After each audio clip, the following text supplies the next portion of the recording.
Vamos começar, na verdade tudo isso aqui eu imagino que seja um tipo de revisão, né? Eu estou me baseando aqui no complemento D3 e E3 do COIN, tá certo? Um fala sobre medidas que você faz num sistema composto que afetam uma parte só do sistema, dizem respeito a um pedaço do sistema. Tipo, eu tenho 2 elétrons e meço o spin de um dos elétrons, né? Uma coisa assim. E o outro é o complemento que introduz o conceito de matriz densidade e tudo, e que é importante para estabelecer um formalismo adequado para você justamente atacar essa questão de como você descrever um sistema, um pedaço do sistema composto, né, com grandezas adequadas, né, com ferramentas teóricas adequadas, né. Então, a primeira parte da aula é uma revisão, né, na verdade, das coisas que a gente deveria ter visto, né, sobre espaço-produto tensorial e sobre sistemas compostos, né, em espaço-produto tensorial. E a segunda, a gente vai começar e talvez terminar, não sei, né, a parte de matriz densidade. Né. Deixa eu também anotar isso aqui, né.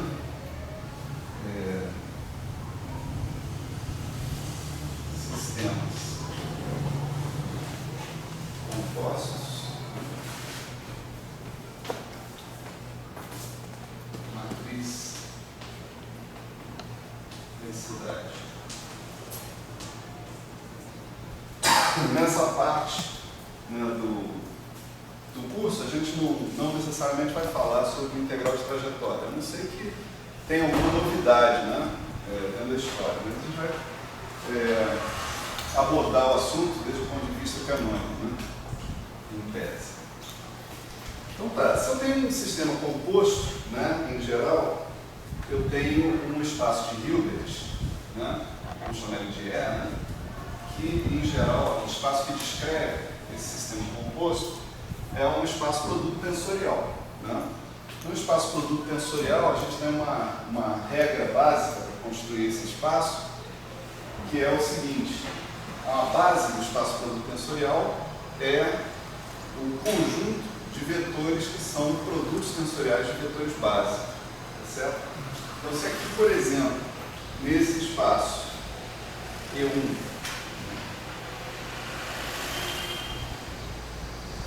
você tem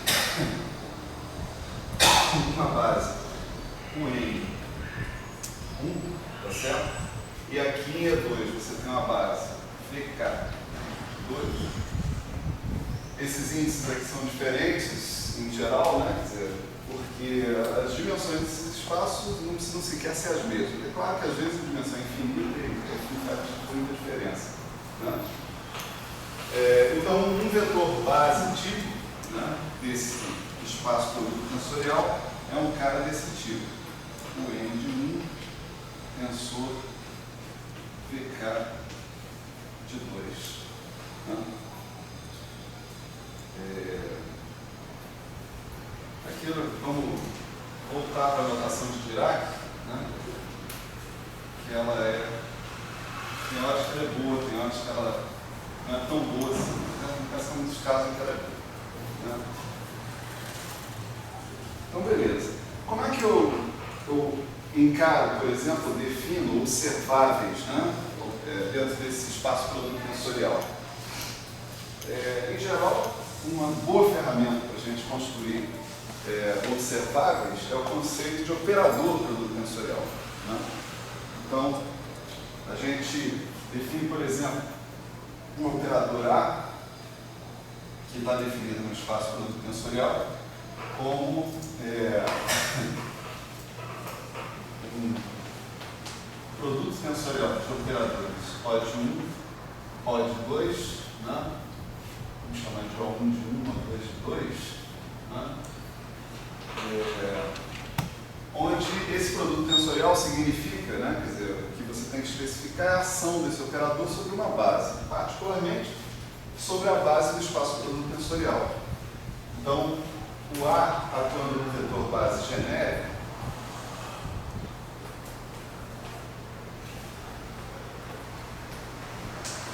ele é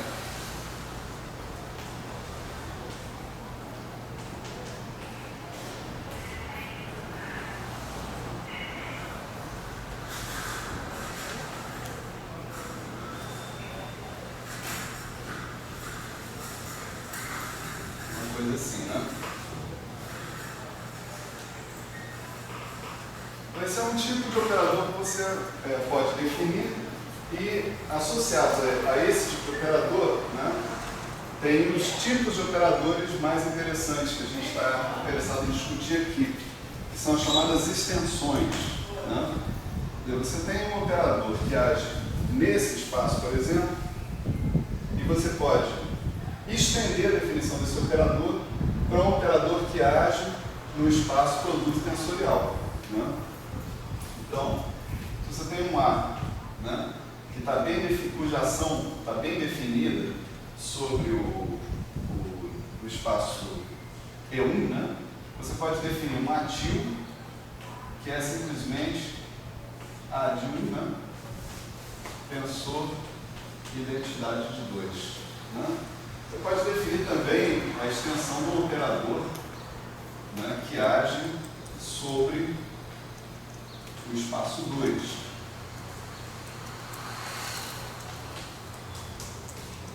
Certo? Então, dessa maneira, você pode pegar operadores que agem apenas num dos espaços e estender a definição desses operadores para que eles agem no espaço todo. Todo mundo já viu essas extensões acontecerem, é toda hora, né? Particularmente escandaloso é o caso da soma de momento angular, né? Onde a gente tem operadores, por exemplo, J1, que age no espaço associado com uma partícula de spin J1, né? E o J2, que age no espaço de Hilbert, uma partícula associada com o spin J2. E quando você considera o sistema composto de partícula de spin J1 com partícula de spin J2, o espaço é o espaço produto tensorial, e o J1 e o J2 são, na verdade, que a gente conhece lá, são as extensões nesse sentido do J1 e J2. Legal. Alguns comentários aqui sobre o espectro desses caras, né? Vamos supor que o A fosse não degenerado, né? O espectro do operador A fosse não degenerado no espaço E1. A extensão do nosso operador A é necessariamente degenerada, né? Por quê? Se você tiver um autoestado do A, por exemplo, suponha que um desses autovetores da base, né,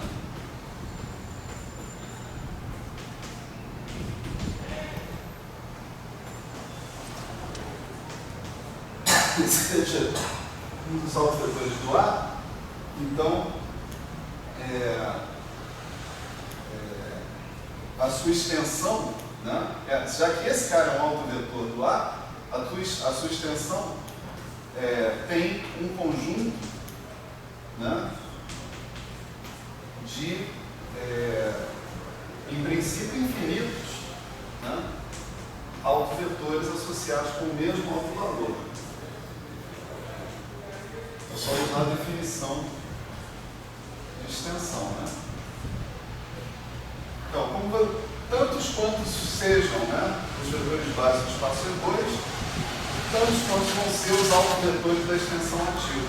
Portanto, mesmo que o A seja não degenerado no espaço original, em geral, ele vai ser degenerado no espaço produto tensorial. Né?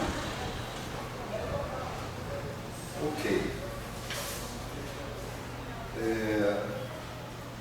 Vamos também relembrar uma linguagem. Essa linguagem é particularmente utilizada pelo Cohen, né? Não sei se todo mundo estudou no Cohen aqui. Levanta a mão quem não estudou no Cohen. Todo mundo não estudou no Cohen. Vocês dois estudaram no Cohen. Eu fui obrigado a estudar no Cohen, na verdade. Não por vontade de Cohen. Eu não gosto dele. Você não gosta, certo? E você? Pessoal de ótica quântica, o Cohen é a Bíblia. Cohen é a Bíblia. Você gosta do Cohen? É. Tá. Eu também gosto do Cohen. Por exemplo. Vocês não têm opinião formada? Eu gosto do complemento. Se dane você. Eu acho o texto chato, mas o complemento é legal. Os complementos são bons, né? Eu não gosto da Mas notação. vários do complementos, eles são Tem coisa que só acha indispensáveis. Indispensáveis. Tipo assim, não deviam ser complementos. Mas, tá bom, o cara escolheu o critério dele. Certo? O Cohen é um livro que ele tem, não sei se é a virtude ou o defeito, ele depende, né? De transformar tudo numa coisa muito axiomática, né? Assim, formal. Olha, o postulado é esse, agora a gente usa os postulados e pronto. Isso é a escola francesa. A escola francesa faz as coisas desse jeito. E eu não estou falando de ninguém, estou falando de mim. Eu gosto bastante dessa forma. Sério? De trabalhar. Muito embora não pareça. Mas eu gosto bastante. Então, o Cohen, para mim, é um belíssimo livro. Né? O cara não gosta, então eu falei, fica triste. Não gosto nada. Bom, a gente tem objetos, né, que são projetores. Vamos supor um projetor aqui no espaço 1, né,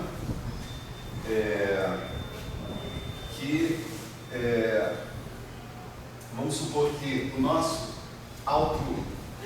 esse autovetor do A de 1 seja Gn vezes degenerado, tá certo? Então, agora eu estou andando um pouco mais, eu estou dizendo, tem degenerescência. Se ele não tivesse, a extensão já seria degenerada. Mas ele tem a degenerescência, tem uma degenerescência maior ainda, só isso. Né? Então, o que eu chamo de um projetor, né, sobre o subespaço associado com o valor AN, né, do operador A de 1, né, é um P de 1, Pn de 1, dado por isso aqui.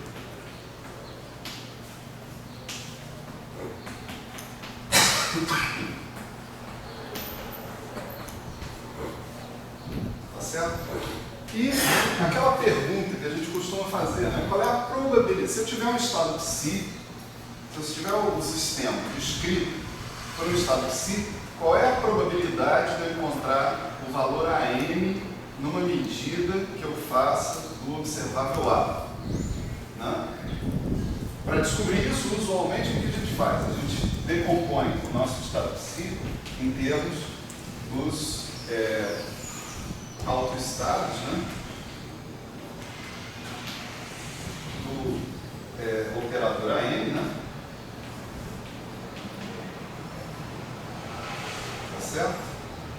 Vamos dizer, psi de 1, né? Só para a gente manter a nossa discussão aqui. E a resposta que a gente traz para isso daqui, né, é a seguinte, que o P de AN, probabilidade de eu fazer uma medida do observável A no sistema 1 e obter o resultado AM, né, é somatório de igual a 1 até Gn módulo de Cn ao quadrado. Certo?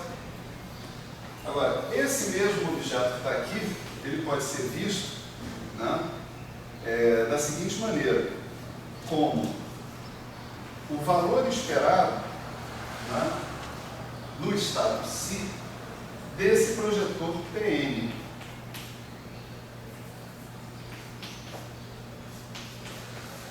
Né?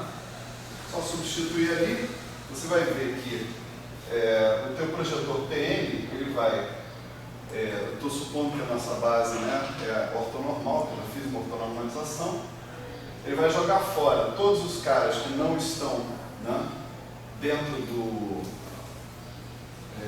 subespaço, né? E no subespaço em particular, você vai ter o Pn atuando aqui, vai projetar esse cara, e o Psi chegando aqui, vai simplesmente completar os coeficientes para dar um módulo ao quadrado do Cn. Né? Então, você pode olhar para a probabilidade, para essa pergunta física, né? Qual é a probabilidade de obter um alto valor AN em uma medida que eu faço do observável A? Simplesmente dizendo que a resposta é o valor esperado desse operador. Né? Esse operador é o projetor sobre o enésimo alto valor, sobre o enésimo sobre o subespaço associado com o enésimo alto valor do observado. Né? Então tá. Então isso aí é o projetor. Você pode definir, portanto, uma extensão desse projetor no espaço produto tensorial. Né? Essa extensão a gente define do jeito que a gente propôs ali atrás, né? Identidade 2, né? E a própria identidade, né, do espaço E2, ela pode ser escrita como somatório em K, VK de 2. VK de 2. Esse é um operador que age no E2 apenas, né? De modo que se você substituir esse negócio aqui, né, o resultado é que você pode escrever o seu PN1 simplesmente como somatório I igual a 1 até GN, somatório em K, o NI de 1. Bom, outra coisa que eu esqueci de falar, né? Deixa eu voltar aqui para definir isso aqui. Né? Isso aqui é uma notação que a gente vai utilizar também, é essa daqui. O N de 1, VK de 2. E vamos botar os dois caras dentro do mesmo cat. Né?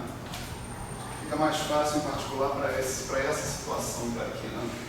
Então, esse é o N de 1, VK de 2, vezes o N de 1, VK de 2. Tá certo? Então, ele realmente está sendo escrito, né, como um projetor no espaço no espaço produto tensorial. Do mesmo espírito do projetor original. Esses vetores aqui, né, eles são a base do subespaço associado com o alto valor AN da extensão do operador A. Certo? Esse cara aí. Então, legal. Dessa forma, suponha que agora eu tenho um vetor psi, né, que é um vetor de estado do sistema global. Né? Então, psi é um vetor pertencente ao espaço de Hilbert completo. Né? E1 tensor E2. Né? Eu posso responder a mesma pergunta anterior, né? P de AN, né? Dessa maneira aqui. Né? Se pediu de 1, se. Certo? E o nosso P de AN vai ser a fórmula que a gente já conhece. Você tem a projeção do psi na base, o NI de 1 com esse N fixo, com NI variando de 1 até GN, módulo de direção ao quadrado. Certo? Então, as respostas que a gente quer sobre medidas, né, feitas sobre uma parte do sistema, sobre um sistema 1, ou se eu trocar 1 por 2 sobre o sistema 2, né, tanto faz, em princípio podem ser respondidas com esse, né, formalismo que está aqui. Né? Vamos lembrar que no espaço produto tensorial, né, a base é composta de vetores que são produtos tensoriais, né, de dois vetores. Mas a combinação linear de vetores base não necessariamente é um produto tensorial de dois vetores. Tá certo? Todo mundo está consciente disso? A gente não precisa elaborar mais sobre isso não, né?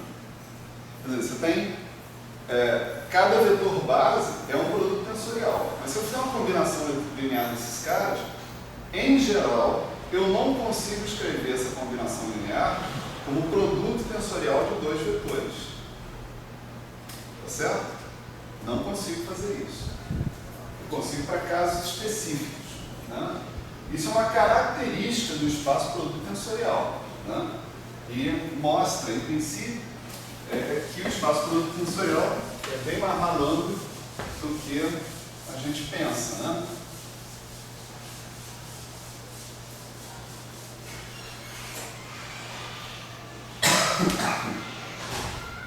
Só para a gente completar, né, a nossa descrição da história, eu posso falar que o estado do sistema, após a medida ter acontecido, fiz a medida do observável A correspondente ao sistema 1, né, ao sistema que era descrito pelo espaço de Hilbert 1. Claro que se eu faço essa medida, né, em princípio eu colapso o sistema para um alto estado, né, desse observável. Né? O observável é o observável estendido, né, no espaço produto tensorial. Então, o nosso observável estendido, né, faz, ao ser medido, ele faz com que o estado colapse, né, para esse cara que está aqui. Esse fator aqui embaixo é um fator apenas para garantir a normalização desse cara que está aqui. Né? Aqui está claro que o que está sendo usado aqui é que o PN é um projetor, por PN til ao quadrado é PN. Né? Além do mais, o PN, sendo um projetor, é hermitiano. Esse é hermitiano direto, né? Dali. Né? Então, o vetor de estado, né, depois da medida, né,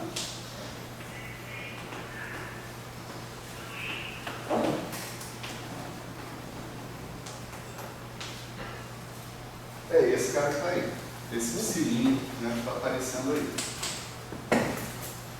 Então, tenho aqui uma linguagem, né, toda pronta para fazer a descrição dessa história. Né? Agora,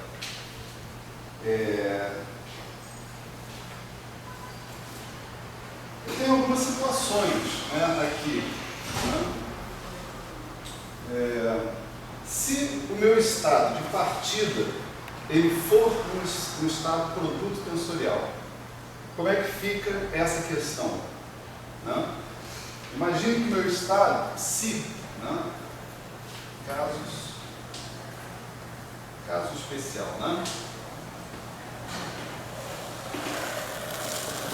Imagina que o meu estado em questão seja um estado psi que seja dado por φ de 1 tensor φ de 2. Certo? Então ele é um estado produto tensorial de saída. Né? Bastante claro, se você olhar para o seu projetor, PN til de 1, né? Ele é um cara assim, né? PN de 1 vezes identidade de 2. Né? Então, se você aplica esse cara, né, no psi, dado por isso daqui, você vai ter o PN de 1, φ de 1, tensor φ de 2, que é o que acontece com a atuação da identidade sobre ele. Portanto, se o teu estado original for um estado produto tensorial, o teu estado depois da sua medida vai continuar sendo um estado produto tensorial. Tá certo? Esse é essencialmente o conteúdo, né, do psilínio. Né? O que significa isso? Né? Significa que num estado produto tensorial, você sabe precisamente, né, qual é o estado de cada parte do sistema composto que você está colocando dentro da história. Você sabe que o sistema 1 está no estado, vamos dizer, φ1, e o sistema 2 está no estado Q2. Né? Então, se você resolver calcular a probabilidade, né, por exemplo, de obter o resultado AM, né, você vai obter essa probabilidade, né, com aquela fórmula que está ali. Então, o seu PN til 1 no psi é isso. Se você fechar com o psi, lembrando que o Q2 é normalizado, a sua probabilidade no sistema composto vai ser exatamente igual à sua probabilidade que você obteria se o seu sistema tivesse isolado. Se o sistema 1 tivesse isolado. Né? E de AM, né,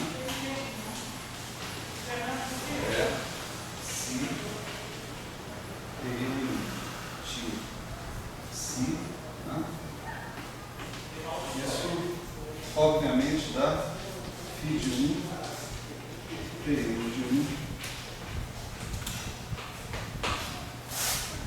Pn de 1. Na voz da Beth aqui. Tá. Só um minutinho. Não precisa parar não, Tomate. Deixa eu ver se eu consigo o ar-condicionado. Senhores e senhoras, queria, mas não sei se é possível hoje. Tá bom, beleza. Obrigadão, Beto.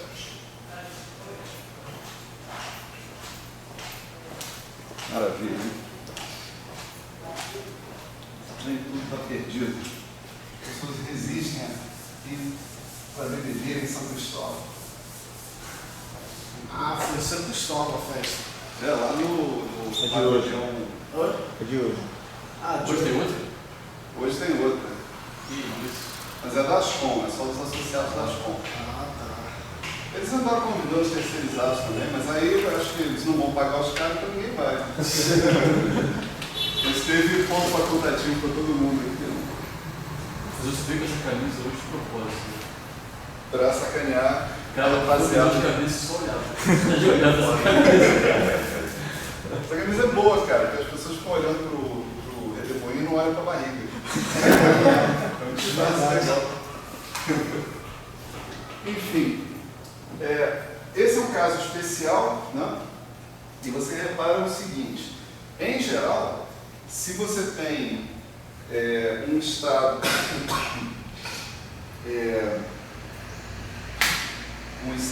que não é um produto tensorial, né? Você vai aplicar esse PN1, né?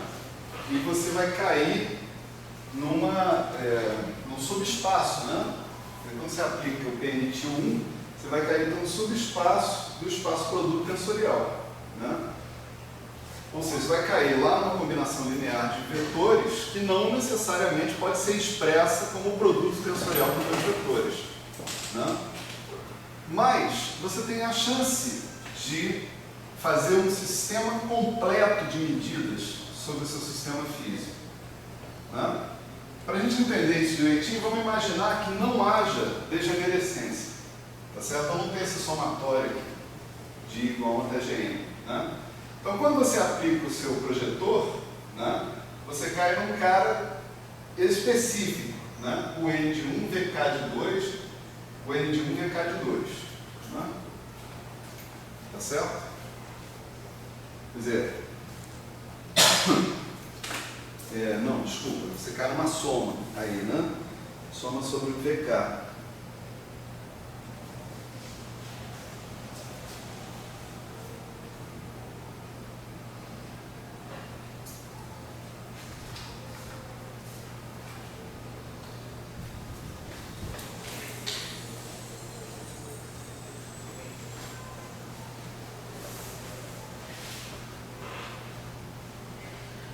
Certo. Então, outro caso especial, né?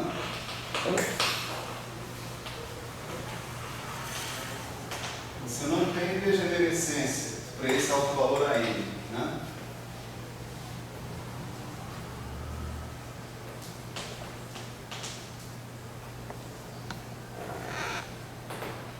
Então, se você não tem degenerescência do AM, quando você aplica o seu PN de 1 tio em si, né? O que você obtém é o somatório em K de o N de 1 VK de 2 o N de 1 VK de 2 sim, né?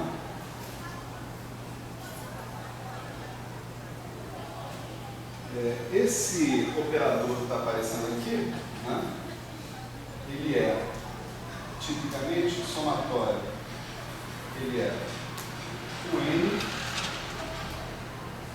tensor VK o N de 1, o N de 1 tensor somatório K VK de 2 VK de 2. Isso tudo atuando em psi. Né? Só que o somatório em K, VK de 2, VK de 2 é a identidade. Né? E isso daqui é o operador original. Então isso aqui é pura e simplesmente o PN de 1, tensor identidade de 2, atuando no psi. Tá? Bom, isso não choca memória danada, porque eu acabei de partir disso, né? Acabei de perceber.